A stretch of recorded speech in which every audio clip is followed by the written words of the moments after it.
the parent, the teacher, the tutor does need to train the student to actually read the solutions and actually read the instructions. There's a little bit of training that needs to happen coming from the people around the student to teach them how to learn. It's okay to get the problem wrong and then read the solution.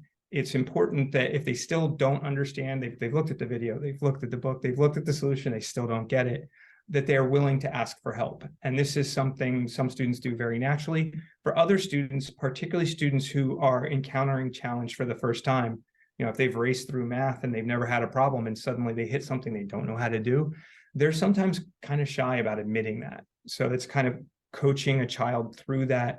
For a parent, sometimes it's just modeling that behavior, being willing to ask questions themselves when they're out in the world, so this child sees the parent being willing to ask questions when they need help. This touches upon a point that I'm very passionate about, which is I think a lot of parents are concerned that they're not a math person, so that they can't help their child with math. Is Beast Academy for every parent and every child, or do you think that some parents really aren't qualified to help their children with math?